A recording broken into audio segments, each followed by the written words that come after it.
Hey everyone, this is another session with Ron, LeGrand, and Lauren. We're going to give you Ask Ron. She's back! Okay. Our first question is from David DeWert, and he's in... Where's David from? Indiana. Indiana, okay. Yep. Right. And he said that he started an ant farm using iFlip. He's getting lots of ants signing up. In fact, he has 30 in just 2.5 weeks. Wow. But so far, they're not sending him any leads. How long does it take to get the ants to start producing? Well, just because you got people on your list, David, doesn't mean they're ever going to produce.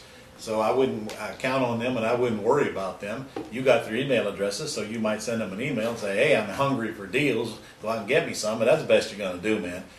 Again, it's easy to get people on a list. It's a whole lot harder to get them to do anything once they get on your list. So keep building the list and keep telling them to send you the deals. But, David, if you're looking for all-cash deals, why don't you just use listingbook.com and let a realtor sign you up for that, listingbook.com.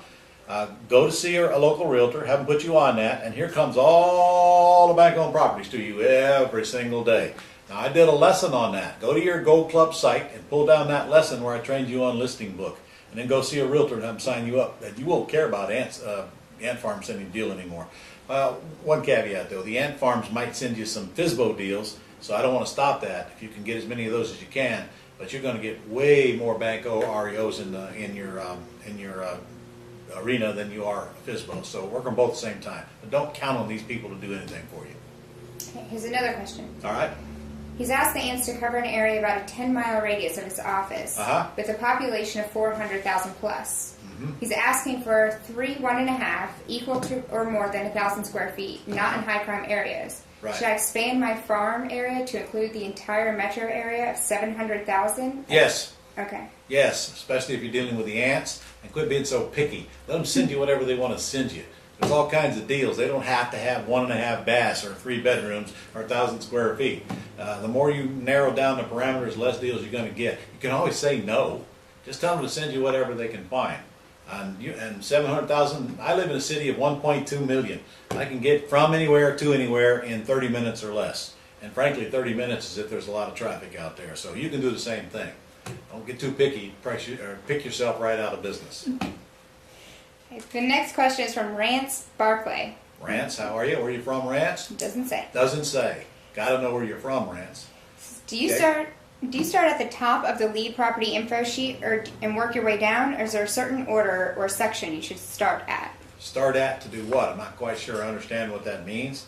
If you're asking me what I look at first, or when I collect information, I don't. The VAs fill that thing out for me. I don't do that, and you shouldn't either, if that's what you're asking. If you're asking what I look at first, I look at the math. Always the math. First thing I want to see on any project or any business is the math. What do they owe? What do they want? What do we think it's worth? If it doesn't get past that test, I probably don't care what else is on the page. And then I want to look at, have they said yes to they will own or finance it, or yes to they will lease purchase it? Because if there's a debt on it, and they won't own or finance it, and they won't lease purchase it, and they won't sell me for what they owe, there's no place to go. It's dead. So that's the first things that I want to check. Give me the numbers, and then find out whether the sellers reacted positive or negative to the 3 questions that's in the blocks on your property information sheet. And I hope you are using the information sheet right off the Gold Club site, the brand new one. And if you're not, use it. Comes from Quentin Freeman in Raleigh, North Carolina. Hello, Quentin. I've come across a home where the owner ended up in some legal trouble and she hasn't paid any of her mortgage payments in almost a year. Oh, that's not good. Due not to being allowed to work in the country. On top of that, she's left the home and is nowhere to be found. My guess is she left the U.S. The home is worth $200,000, has a beautiful interior and a great neighborhood. Yep. A short sale was attempted through a realtor who had a serious buyer, but the bank declined And I bet the question is how can I buy this house, right? Can this be turned into a deal? The answer is it cannot be turned into a deal if you can't find the owner, because right now the owner still owns it, not the bank. And you got to track them down. You might even hire a private investigator on this if you want to track down the owner, because I promise you they can be found if you think it's worth messing with. Now, if you get a hold of the owner, you probably just get them to deed it to you, or well, in this case, I don't know if it's over leveraged or not. If it's over leveraged, it's probably not worth you chasing. I can tell you that right now. It's not worth the effort. There's too many of them out there that you can get a hold of the owner and not have to go through all this crap.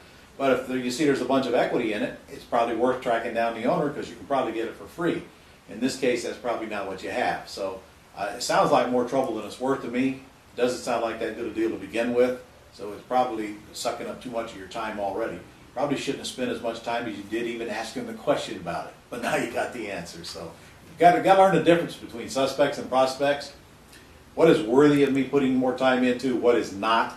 And from what I heard Lauren just describe, the kind of deal you're talking about, you can get 10 or 15 of these a week coming at you. So pick the low-hanging fruit. Okay, well, that concludes our session for Ask Ron today. Okay. Well, all right, guys. See you next week. Bye.